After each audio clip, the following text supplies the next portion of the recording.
deuxième question, donc qui est la sixième question. Neselen Arjun. Coucou Neselen, on se connaît en fait. Donc, coucou. Comment peut-on bien réussir sa stratégie digitale, quel que soit le secteur d'activité, méthode type? Merci d'avance. Alors, sur ça, en fait, moi, j'ai un petit problème. Il n'y a pas de méthode type. Quel que soit le secteur, quel que soit le domaine dont on va parler, pas que pour la communication, pour les finances, pour la gestion, pour ma cachemena, un truc qui va fonctionner partout. Par contre, il y a une méthode type quelque part, qui est la méthodologie qu'on va prendre, qui est la méthodologie scientifique qui est très basique. On analyse le problème, on fait un état des lieux. Enfin non, on commence pas. On fait un état des lieux. Ensuite, on analyse la problématique, le marché, etc. On analyse ses clients.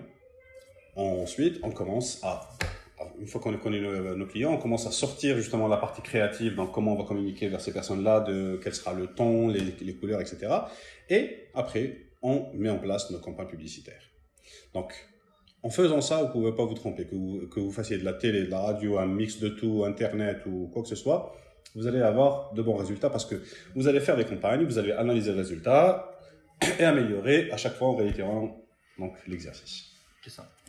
C'est la seule méthode qui soit infaillible. Parce qu'il n'y a pas, on vous donne des exemples. Par exemple, on a travaillé avec des gens dans le secteur immobilier. Si vous faites de la pub sur les réseaux sociaux, ça va vous faire connaître, mais ça ne va pas forcément vendre. Parce que vous allez toucher plein de gens, mais ce n'est pas ciblé. Et aussi ciblé que vous puissiez faire sur les réseaux sociaux, le contenu qu'on fait là-bas, c'est un contenu qu'on consomme. On est en train de scroller sur notre timeline et on consomme ce qui nous plaît. Donc, c'est plus du passif que de l'actif. Par contre, si vous faites votre effort sur la partie réseau, sur la partie moteur de recherche, là, vous êtes en train de parler aux gens qui ont un besoin immédiat et pour des besoins réfléchis. Je suis en train de chercher une solution à un problème que j'ai. L'immobilier, on ne va pas décider, de tête, allez, je vais acheter une maison. Personnellement, moi, je n'ai pas ce niveau de fric. Mais j'ai tout fait le marché là. Moi, vous ne le saurez jamais. Il est riche. Donc, basiquement, voilà. Par contre, si on va sur du e-commerce ou des produits à moins de X somme d'argent, donc quelque chose qu'on peut acheter sur un coup de tête, là, par contre, les réseaux sociaux, ça marche beaucoup mieux que les moteurs de recherche. Parce qu'on ne pense pas forcément que je veux une brosse à dents électrique. On ne pense pas forcément que je veux un oreiller maçon.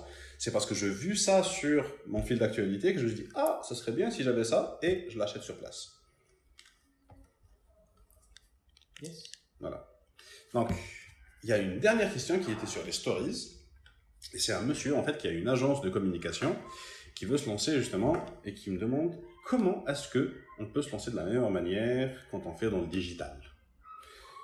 Alors, pour ça, c'est l'exemple exact de ce que j'ai fait et je peux vous répondre très, très simplement.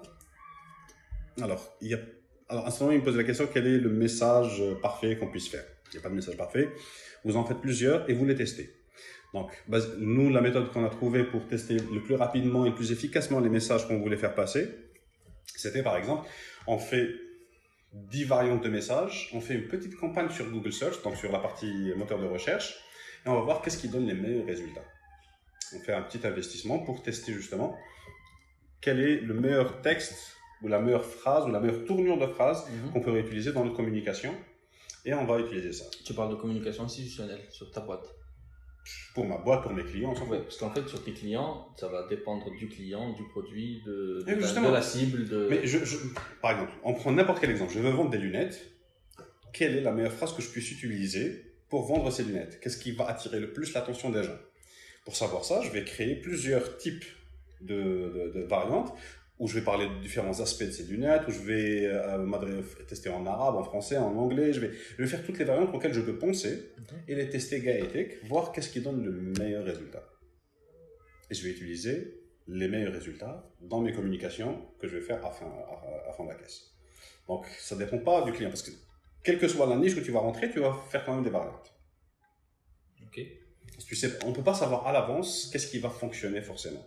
On n'est pas représentatif. Ça va te prendre combien de temps de faire ça? 2-3 jours, à tout casser. Et comment tu vas avoir en 2-3 jours, est-ce que tu peux récolter assez de feedback pour savoir si ça fonctionne? En fait, ça dépendra aussi de la somme que tu vas investir en termes de pub. Donc, moi, je recommande d'investir entre 50 et 100 euros pour tester ça, si on a une grosse campagne qui suit. Hein. Parce que si toute la campagne c'est 100 €, voilà, on ne va pas pouvoir tester grand-chose. Voilà. Donc, si vous avez une grosse campagne, donc quelque chose qui est au moins 10 fois supérieur à ce que vous avez à ces 50 ou 100 €, donc vous investissez ça pour avoir assez de clics d'internautes sur les meilleurs messages. Google va automatiquement mettre en avant ce qui fonctionne le mieux. Et donc, c'est ce message qui va fonctionner le mieux. On le prend, ou les deux qui sont au top, ou les trois qui sont au top. Ça me permettra de faire 3 variantes que je vais utiliser aussi sur les réseaux sociaux et faire en sorte que ça avance. Quelqu'un qui me dit au revoir. Au revoir. Donc, voilà comment on fait. Ouais. Donc, oui. Ensuite, comment se lancer? En fait, c'est très très simple. Travailler, améliorer la qualité de son service.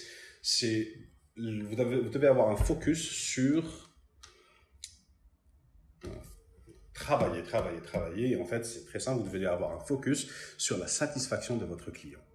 Parce qu'aujourd'hui, c'est le client qui va vous payer. C'est le fait qu'il est satisfait qui va faire qu'il va revenir vers vous. C'est le fait qu'il est satisfait qui va faire en sorte qu'il va parler de vous et va ramener d'autres clients. Le premier client qu'on a eu, on l'a gardé pendant 2 ans. On a fait en sorte de le satisfaire à 200%, limite sans faire de marge importante avec lui. À partir des 2 premiers mois, il était tellement content, il nous a fait tellement de pub qu'on a pu décrocher nos 3, 4, 5 autres clients grâce à lui.